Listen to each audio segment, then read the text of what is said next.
When he came into the kitchen that night, everything changed. His eyes lingered, the air grew heavy, and the secret I'd been hiding burned hotter than ever. The closer we got, the harder it became to resist. Please subscribe and support me. I am always here for your choices. I never expected my life to feel like it was being pulled in two directions at once. On one hand, there was the girl everyone thought they knew. Smart, polite, careful about appearances. On the other hand, there was the secret side of me, the part that had been waking up in ways I never thought possible. That part had everything to do with Evan, my stepbrother. Even saying that word now feels dangerous, like a whisper I'm not supposed to let leave my lips, but this is my story and I have to tell it the way it really happened. When my mom remarried, I told myself I'd keep a healthy distance. Evan wasn't a stranger. I'd seen him a few times at family gatherings before. But when our parents decided to move us all under the same roof, everything changed. He was older, only by a couple years, but enough that he carried himself with this confidence that seemed to fill the whole room whenever he walked in. His laugh was low, his voice steady, his smile too sure of itself. I wanted to hate it. I wanted to roll my eyes every time he looked at me like he knew something I didn't. But the truth? I couldn't look away. At first it was little things. He'd come into the kitchen late at night while I was grabbing water, and the way he leaned against the counter, shirt clinging to his shoulders after his run, made it hard to breathe. I'd catch myself staring, then I'd snap my gaze away, praying he hadn't noticed. But he always did. Thirsty? He'd ask like he knew he was talking about more than the water bottle in my hand. The longer we lived together, the more impossible it became to ignore him. He'd brush past me in the hallway, his arm grazing mine, and it sent sparks down my skin. He'd tease me about the books I read, leaning close enough that I could feel the warmth of his breath when he said, "Careful, you might learn something you don't want to know." One night, everything tilted. Our parents had gone out of town for the weekend, leaving us alone in the house. I thought I'd spend the night watching movies, but Evan came into the living room halfway through. He dropped down on the couch beside me, too close, his leg pressing against mine. I told myself to move, but I didn't. The movie played, but all I could focus on was his hand resting near mine, his fingers tapping against his thigh like he was waiting for me to notice. I did. God, I noticed. The silence between us wasn't awkward, it was charged, thick with something I didn't want to name. When he finally spoke, his voice was low. "You always do that," he said. I blinked at him. "Do what?" "Pretend you're not looking at me when you are." My whole body went hot. I wanted to deny it, laugh it off, anything, but the way his eyes held mine made it impossible. "You're imagining things," I whispered. His smile was slow, dangerous. "Am I?" That was the moment I knew I was in trouble. Because he wasn't imagining anything, and we both knew it. The days that followed felt like walking on a tightrope. At breakfast, I'd sit across from him, trying to focus on my cereal, but his eyes would linger just long enough to make my heart race.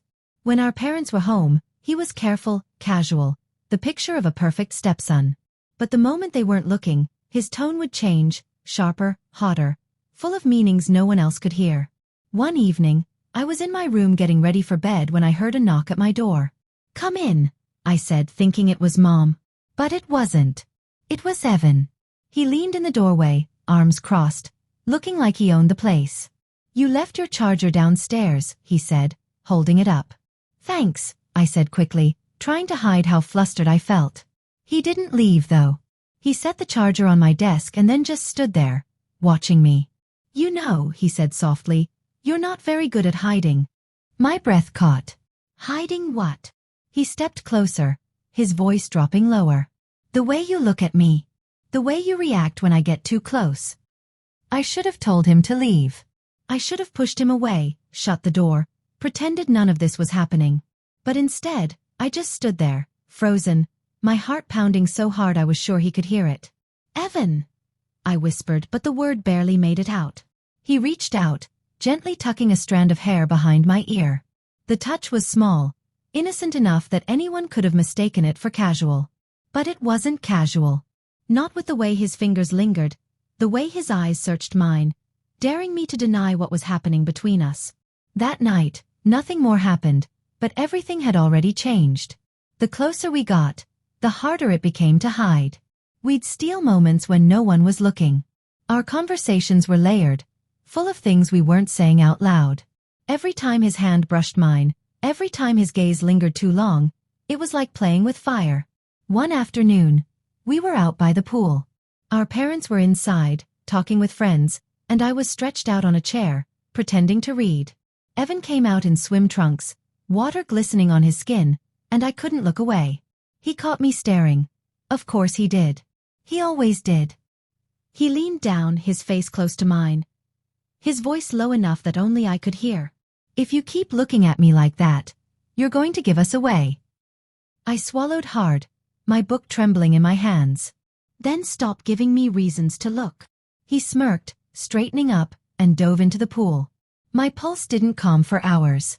The secrecy was intoxicating. Every shared glance across the dinner table, every whispered word when no one else could hear, every second where it felt like we were balancing on the edge of something forbidden, it all made me feel alive in a way I'd never felt before. But it was dangerous too. There were moments I almost convinced myself we could stop, that I could pull back and bury the feelings before they consumed me. But then he'd look at me with that intensity, that knowing smirk, and I'd fall all over again. The breaking point came one stormy night. The rain hammered against the windows, thunder shaking the house. The power went out, plunging everything into darkness. I lit a candle in my room, trying to read by the dim glow, when another knock came at my door. "Scared of the dark?" he teased when I opened it. "No," I said, but my voice was unsteady. He stepped inside, closing the door behind him. The flickering candlelight made his face look sharper, his eyes darker.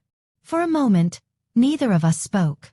The storm outside felt like it was inside me too, rumbling, dangerous, unstoppable. When he finally crossed the room and stopped in front of me, my breath caught. "You don't have to pretend anymore," he said softly. And I didn't. I let myself feel everything I'd been trying to hide, the rush of attraction, the thrill of secrecy, the ache of wanting something I wasn't supposed to want. When he leaned down, I didn't move away.